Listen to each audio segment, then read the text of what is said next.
Soda served in a container over 16 ounces, not in New York City anymore.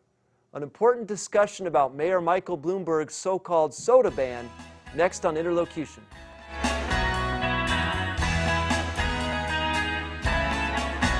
Well, it's official. As of September 13th, the New York City Health Council easily voted to enforce Mayor Michael Bloomberg's ban on soda served in sizes over 16 ounces. Now, depending who you talk to, some people say this is an overreach of the government. Other people say this is an important step in the fight against obesity. Some people are happy that this may help cut down particularly on childhood obesity. It really depends on who you talk to. Here today, we're going to have two of our discussants, Parkland College students who've been studying this issue very carefully from multiple perspectives, and they're ready to give us their opinions on interlocution. Let's meet them. Hi, my name is Gary Ledford. I'm studying English 099 at Parkland College, live in Urbana, and the soda ban is what we're discussing. Hi, my name is Dora Wethington. I live here in Champaign, Illinois. I'm a freshman here at Parkland College, and I'm majoring in dental hygiene.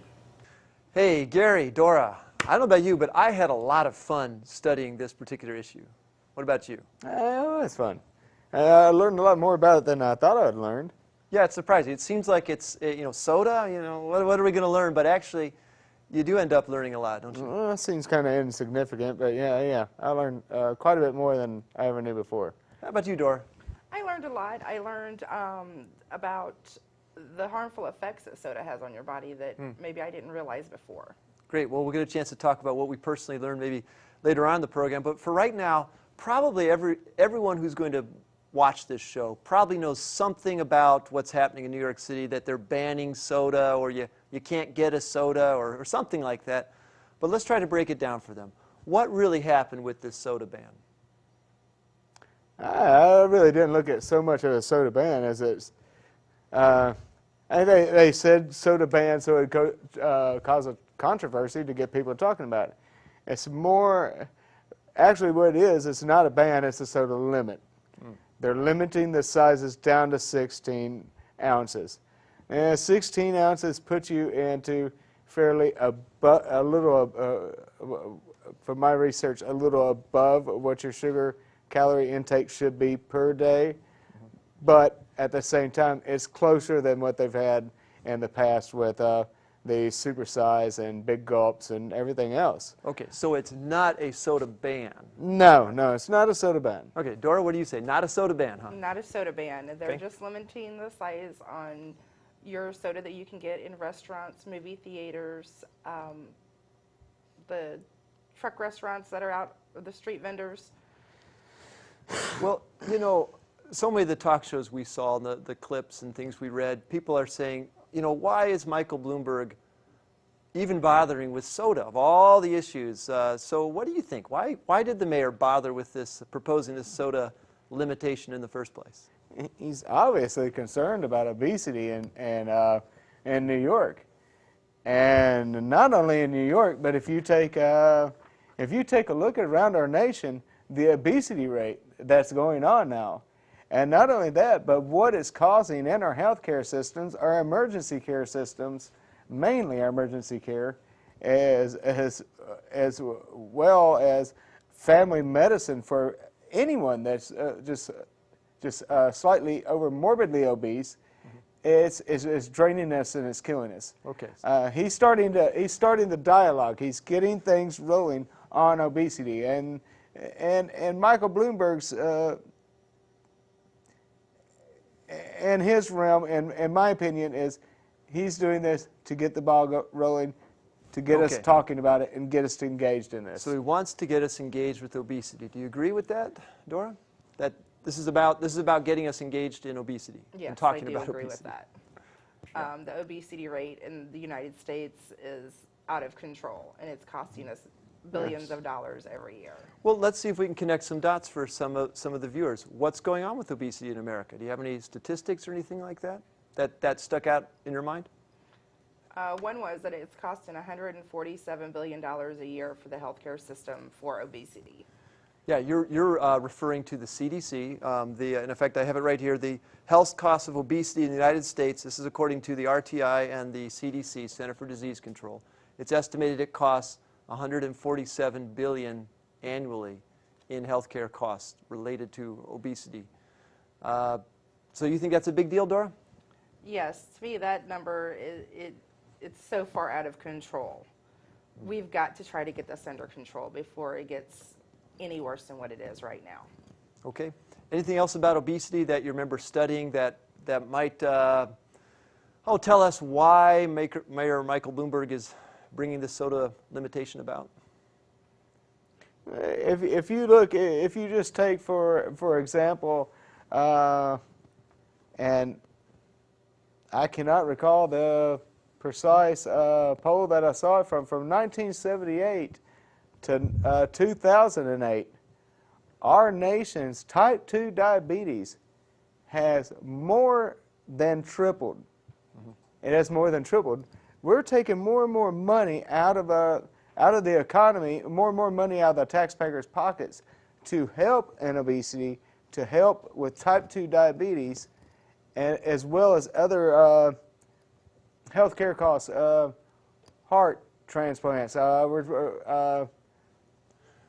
Right. as well as other just morbidly obese. So it's not that obesity costs so much, it's the Ailments. health problems that are related Yes. to obesity, like type 2 diabetes, Yes. like heart disease, and those types of things. And so they add those up, and those are costing quite a bit. Well, this is a big deal because as we move more towards nationalized health care, the new health care system, which promises to cover everyone, this is going to cost a lot of taxpayer money. Do I hear you right that that's kind of the motivation behind bringing this up? Yeah, regardless, pardon me, regardless of what they're going to do about it, it's going to cost us a large amount of money one way or the other. We have no education to stem behind this. We can have bans and put bans all day long, but as long as we do not have education to back this up and tell people, hey, this is precisely why, not because you're fat, but this is what it'll do to your body over time, this is what it'll do to you financially over time. These are things that are being left out in this conversation. Okay. That's helping people. So let's take as a given that obesity is a problem, that it's going to cost billions annually. Let's also, right here, the Trib in the Chicago Trib, September 18th, reporting that one study estimates that by the year 2030, obesity rates will be above 44%, and in the state of Illinois, more than half of all people will be obese. Right. Okay, so let's take maybe that obesity is a problem. It is an issue. What do you think about the mayor's choice to start with soda? Dora, what do you think? Well, I think it's a good idea. We have to start somewhere. We have to start somewhere to try to curb the obesity problem. If we don't start there, where are we going to start then? Okay. You know, we have to start somewhere. And if this means try to educate people, try to get people to eat healthier, then this is where we need to start. Okay, what do you think, Gary? Is it a good place to start? It's a good place to start, but you need to back up with education. Okay. If you start there and you stop there, like our government always loves to do, is start out with something, and our government is the greatest on this planet, and they have nothing but the best intentions in the world. But they'll get something started and they'll stop and not consider our other underlying circumstances that it might hinder. Okay. So we need to get that part of it. We need to do a full educational study of it. So if this, as well. You're saying if this just becomes some quick little trendy start, but doesn't move into some bigger educational movement, then it's going to be wasted. Right. Well, let me just talk about soda. We actually researched some things about soda. What did you find out about soda in your own research? Just the harmful effects that it has on your body. Heart disease, type 2 diabetes. I mean, it can affect a woman's reproductive system. There's so many things that can go wrong and that soda can affect. Now, do I remember from reading your paper that you had a little personal testimony about that? What was that, if you don't mind my asking? I used to drink Mountain Dew 24/7 back whenever I was younger. I had my child, seems like, drank even more just to try to keep going. And over the years, 5 or 10 pounds here, 5 or 10 pounds there.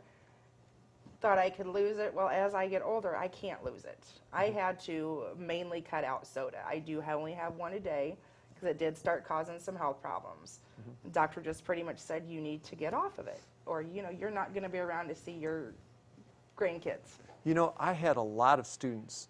I would say 3, 4, 5 at least who had similar kind of testimonies. You know, I was 30, 40 pounds overweight. I cut out the soda, and that's really what did it for me. Gary, anything else just about soda that you encountered you thought it was important? You know, over the, of course, I think everybody knows that I would vote no on this proposition, but you know, just for experiment, since we started this project, I stopped soda. I would bring one in, and I might take a sip on it and see how it was. But you know, as the past couple of weeks have progressed, I've gotten completely off soda. I feel, I have to say that I feel much better. There's no doubt about it. I'm not as sluggish as I was. I feel probably more energized than I did before. I don't feel as drugged down or as bloated and all.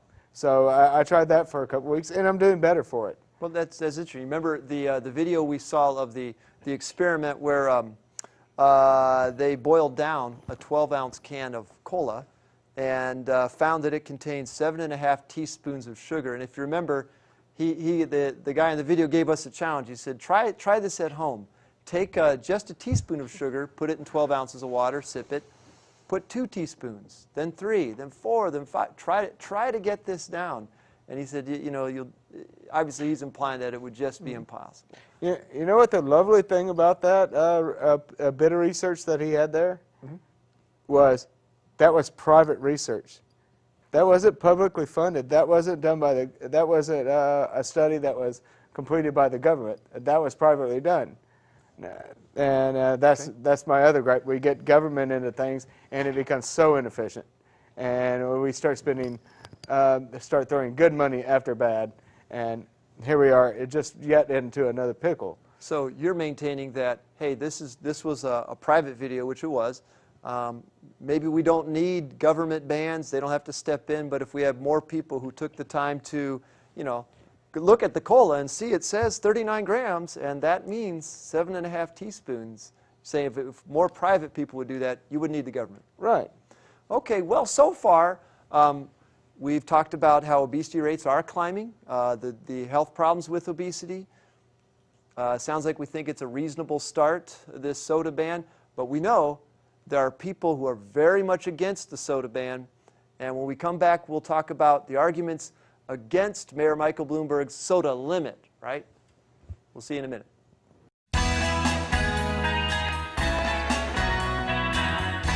All right, so far the soda ban sounds great. But why do people disagree with it then? My firm opinion is that they haven't been informed enough. They've been informed that we're making a soda ban because it's making you fat. Okay, and so why would people, why would that make them against? I think I know, but why would that make them against the ban? It's a sense of rebellion in people. You tell them they can't do something with no good reason other than it's going to make you fat, they're going to go out and do it just to be rebellious. That's how our nation is. That's how it's always been from the beginning. That's how this country got started. Americans don't like to be told you can't do that or you can't have that. And you know, it's not the fact that they don't mind being told that. They expect good, sound, reasonable explanation that they can put their minds around. So they can wrap their minds around. In your mind, when the mayor on the Today Show says, if you drink a little bit less, you're going to feel better, that's not enough in your mind? No. He needs to go and further tell why. If we're going to go to this point of saying, okay, if you drink less, you're going to feel better, let's tell them why they're going to feel better. They don't know why they're going to feel better because they obviously haven't stopped drinking it. So let's tell them why you're going to feel better. What is it going to do to your body? What's it going to do to your brain? What it's going to do to your perception of sugars and your cravings and the carbohydrate cravings and all that go along with it.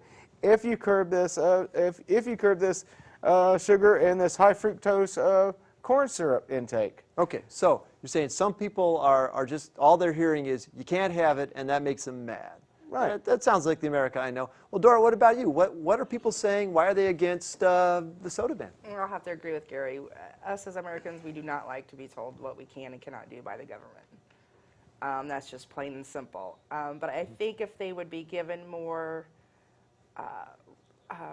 research on it, give them more statistics, have them, just like we did, go to websites, look up, see what that soda does to your body. I think people would understand it more, and I think more people would be for it. Okay, well, we'll talk specifically about what more education you think would be good in a second, but let me give some quotes from people who object to the soda ban and see what you think. Blogger Julie Borowski, we talked about this quote a bit in our class. She says, if you're not free to make stupid decisions, then you're not free at all. If it's really my body, my choice, then I should be free to fill it with as much Mountain Dew as I want. Julie Borowski, exclamation point. What do you think about what she says? Dora? She is right on that, but Well, what's she right about? About we have to make our own mistakes to learn from them. But we've been making this mistake for so long, someone has to step in and tell us, we have to do something.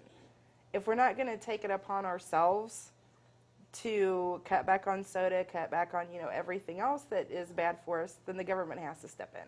Okay, the government has to step in. We've had our shot. We're not doing it. Right. It's costing us $147 billion, zillion dollars, right? So, Right. Okay, so the government has to step in. What do you think about Julie Borowski's comments? If you're not free to make stupid decisions, you're not free at all.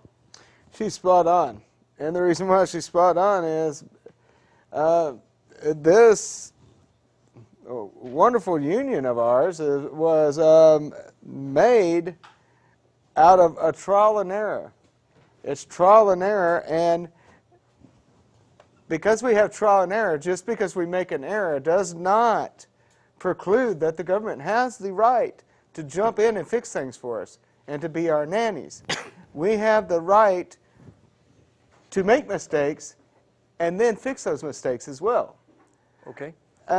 It seems over the past 20 or so years that our government's been jumping in and making our decisions for us.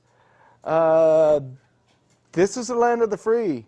This is the land to make your choices of your own. But what about Dora's point that, hey, we've had our freedom and we're killing ourselves, financially and otherwise? What do you think? I say not jump. It sounds harsh and it sounds cruel, but there's a term out there, Darwinism. You know, the strongest live and the weakest survive. And if you do not have the mentality, especially in these days and times, and the way our economy is, we cannot prop, it's sad, and people are going to have to come to the point, we cannot prop everybody up, especially as time goes on and the way our economy and the way we spend money is. It's unsustainable. We have to look at some point in time where we have to cut our losses or tell these people, and I guarantee you, 95% of these people, if you say, I'm cutting the net out from under you and you sink or swim, guess what? They're going to start fighting for their life and they're going to come to the top. Yeah, but Gary, we now with nationalized health care, we're promising to cover everyone. Right. So Yes. we're going to be paying the bills for our decisions collectively. Dora, what do you think? Well, no, you're absolutely right. All of us as taxpayers, we're going to be paying for all this obesity. Taxes are going to keep going up. Everything's just going to keep going up if we don't get control of it. Okay. Well, to kind of go back to Gary's point, blogger Borowski rather poignantly says something along the lines of what you're saying, Gary. She says, look, soda, it's not good for you, but you own your own body from her perspective. You're an individual. That means you should be free to put whatever crappy food, she says, drink or substance that you want in your own body. But it also means you must take responsibility for your own Exactly. actions. I think is that along the lines of what you're saying? Exactly. If you put this in you, don't look for the local hospital or the local charity agency to bail you out because you were a glutton and you decided to abuse your body by this when you knew that you were doing this. That's irresponsible of you, and then it's irresponsible of your citizens out there to bail you out. It's propping up and it's putting a Band-Aid on the situation. So if we prop people up, it's a problem because they'll keep making bad decisions. Is that Yes. Okay, I don't want to put words in your mouth, but now Dora, but you say, hey, the government does need to step in this case. Why is that? It's just gotten to the point where it's so far out of control, and with coming out, and the health insurance premiums have skyrocketed over the years. That all takes into consideration. That's all a factor of how high your insurance rates are. Okay. Obesity, cancer, all them things. That's all factors. If we can get one thing under control, maybe people wouldn't be struggling today with trying to pay their high insurance premiums. A family of 4. Some people just don't have that extra money. Okay. So again, just the financial issues where the government needs to step in. Now, wouldn't the mayor step in and say? In fact, I have him on here from the Today Show. He says, we're not banning you from getting this stuff. This is Mayor Michael Bloomberg from the Today Show. It's just if you want 32 ounces, the restaurant has to serve it to you in 2 glasses. That's not exactly taking away your freedom. It's not something the Founding Fathers fought for. His point is, it's educational. Without actually banning soda, it's just trying to give that extra educational nudge. But you say, no way, huh, Gary? No, Bloomberg dropped the ball right there. I'm working my way through school at Alexander Steakhouse. We get free refills in our restaurant. All right, you wanna limit them to a 16-ounce glass? Guess what? Your restaurants are going to be coming out there hand over fist, and they're going to be refilling those glasses, and it's not going to cost them nothing. So you've defeated yourself in that matter. Okay. Well, how about we talk about a couple other arguments against the ban? How about Jon Stewart? He thinks the whole thing's silly. If you remember on the Jon Stewart show, he pulls out all this food, the giant meat sandwich from the deli, the hot wings from the bar, the cheese that goes on the hot wings, and he says, Mayor, all this is legal in New York City until I want to wash it down with something as pure and refreshing as Mountain Dew. So he just thinks the whole thing is silly. What do you say to Jon Stewart? Jon Stewart's silly. Jon Stewart wants to look at, seriously, Jon Stewart wants to look at things that's going to give people smiles and chuckles and have ratings on TV. I think Jon Stewart or anyone else out there, although I am against this so-called ban, I think Jon Stewart as well as myself should applaud Mayor Bloomberg for getting this dialogue started. I was about to say, you did agree that a start was good, and this is as good a place to start as, say, a 10-pound pastrami sandwich. Yeah, right, exactly. Okay. Anywhere is a good start, and you know what? He's had what it takes, and he has brought this to the forefront and got it plenty of attention. Now, I don't necessarily agree with the ban per se. I would call it a limit size, but let's get the dialogue started. There's much more that needs to needs to come out of this. Dora, let me hit you with another argument. Of course, the fine folks at in the beverage industry are angry at this. A Coke executive went online was quoted by the AP saying, "We're being demonized and discriminated against." What do you think? Is it wrong to single out soda? Maybe to a point. There's certain foods out there that probably should have a size limit on it, but soda's done it to us. And I feel that the soda companies, they knew what was happening all these years. The only thing they kept doing was just making larger and larger and larger sizes of soda. Good point. You know, one of one of your fellow classmates wrote a great paper, and she wrote about working for a fast food restaurant. And they always told her, you ask, Right. Do you want to supersize it, right? Right. Right. Because the profit margin is so high once they sell more. It's not exactly like these corporations seem to be caring about us. Hey, real quickly before we go to our next break, you talked about education. What do you want? How would you go about educating people? How would I go about educating people? I would let them know exactly what we were told to look up on videos in class. Okay. Make that mainstream. It's not hard. Now with today's technology in the classroom, it's not hard to show this stuff. It's not hard for teachers to bring this up. It's not hard to get to the younger children where it counts, where you can All right. really influence them. All right. It's readily available. Okay, Dora, anything about education you want to mention? They could run advertisements on TV. I mean, I'm sure almost everyone has a TV. They could run advertisements on it. I agree with Gary. Start out with the younger kids. You know, if they have to send pamphlets home to the parents, you know, anything like that. All right, well, the mayor proposed the ban, and the New York City Health Council passed the ban. And when we come back, I asked you both to imagine that you were members of that health council and had to vote. And we'll ask you when we get back how you voted, how you would have voted, and why. Right back.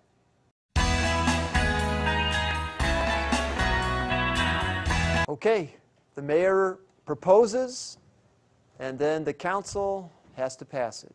You're on the New York City Health Board. How do you vote, Gary, and why? I understand everybody's plight with obesity, and it's rightful. Everybody needs to be concerned about it. It needs to have an eye kept on it, and we need to work towards lowering it. Although, with the way that this law is worded, I'm concerned that at some point in time, they'll be able to jump over more boundaries to take more of our freedoms away. So as this so-called ban is worded, I will have to vote no. We could reword it and call it a limit, and I would have no problems with voting yes. But as it's called a ban, no, it opens up too many other areas of discrepancies, and where can we go from there? Yeah, I should say, though, I don't know that the mayor has called it a ban, but that is most often how you hear it spoken of in the Right. media. All right, we got to know. How about you, Dora? I would have to vote yes for that ban. Just with all the research that we've done and the obesity problem in the United States, like I had said before, we have to get control of it. And it has to start with our children. Our children are morbidly obese. The research states, and we have to do something. So, I mean, we've got to try to do this with our younger children, try to educate the parents more. Once the parents get educated, then they can teach the children. Okay. And then their parents will be better too. Okay. So it's educational. Voting yes. Now, my position is I would vote yes, and here's why. I also see it primarily as educational. If it were truly a ban on soda, yes, I would think that's an overreach. You remember we had Parkland student Susie Waltall in, and she's actually been on national media, Huffington Post, explaining how she lost 250 pounds. And one of the things she told us, and she did it naturally through diet and exercise, one of the things she told us was that she now reads the labels, and she looks at the fine details in the labels. So what I feel like is, as long as we have execs like Katie Bain from Coke, who is on record in the USA Today saying there is no scientific evidence that connects sugary beverages to obesity. I mean, come on. I mean, it's got 7.5 teaspoons full of sugar in one 12-ounce serving, and there's no connection. As long as we have corporations that are willing to send that kind of misinformation out, then I think the government does have to step in educationally, not as a ban, but educationally sometimes. Well, those are our opinions about the so-called soda ban, but we'll call it the soda limit, proposed and now passed in New York City. Hey, if you'd like to send your comments to us, send them to Steve Rutledge at Parkland. That's srutledge@parkland.edu. Limit your comments to 300 words or fewer, and we reserve the right to publish your comments on a future interlocution show. Thanks very much. See you next time.